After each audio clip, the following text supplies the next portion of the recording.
Hey there, Horne-Ellstrom here. Welcome to day 194 of our Get Your Goals annual challenge.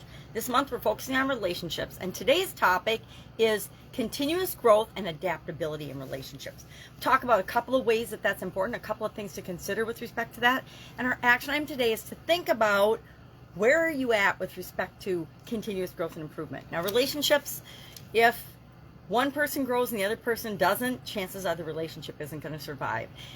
That's why people come into our life and out of our life, I say, for a reason and a season, because we want to find out why were they a part of our life. Sometimes it's a good reason to show us something about ourselves. Sometimes it's a bad reason to show us something about them to help us realize that the relationship with them is not right for us. And for a multitude of other reasons, right? Infinite possibilities and reasons. There's so many lessons we're here to learn as part of our journey through life that it's hard to know, but we always want to be looking for that so we understand why people are a part of our life sometimes and not all of the time, right? So what are 7 different areas we can think about when it comes to continuous growth and adaptability in our relationships and achieving our relationship goals, right? Just like every other area and aspect of our life, we have things that we want in that to make our life better, to have a better life experience. So here's some things that we can do to make sure that we are continuously growing, make sure that we are adaptable and flexible and go with the flow of life, right?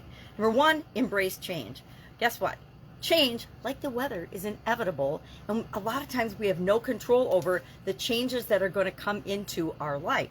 So by embracing change, getting curious and excited about it, and figuring out how we can take every change and every challenge that comes our way and use it to help us grow and benefit and get excited about it versus dreading change. So many people, and I haven't looked up the statistics lately, but I remember a long, long time ago when I was in corporate America, change was one of the things that people feared the most. Well, it's like fearing a rainy day. Chances are you have no control over the weather and whether it's going to rain or snow or the sun's going to shine on a particular day any more than you have the ability to control all of the possible changes and challenges that are going to come your way.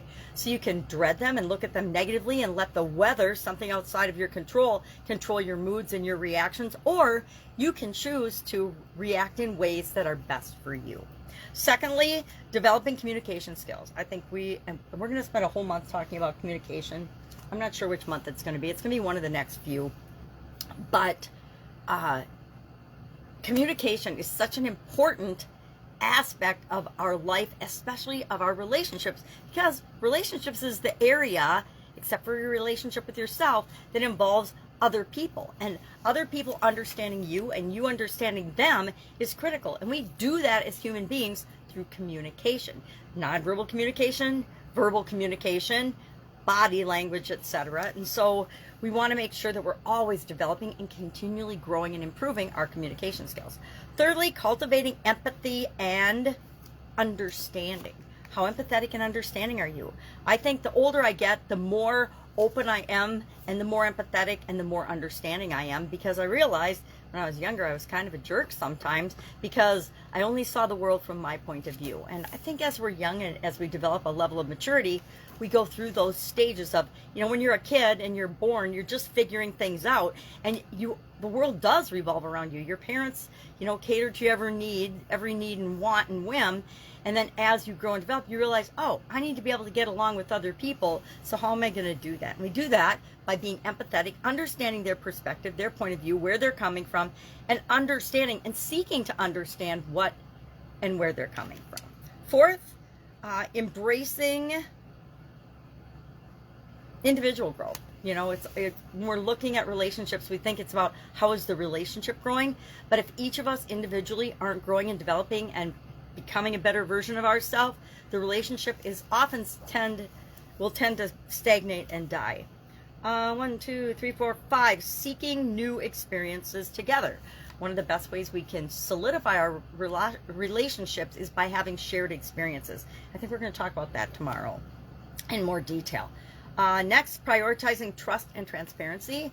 Guess what? We get what we give in this world, not only in our relationships, but in every area and aspect of our life. So if we are being trustworthy and we are trusting and being transparent and who we really are, that enhances our relationship. And finally, nurturing emotional intimacy sharing vulnerabilities, dreams, and fears. How comfortable are you, and how able are you to share your emotional things that are important emotionally to you? That will have an impact on the relationship as well. And depending on the type of relationship, what we share in terms of dreams and fears and vulnerabilities is going to be different. I share different things with the people I work with than I do with my partner, right?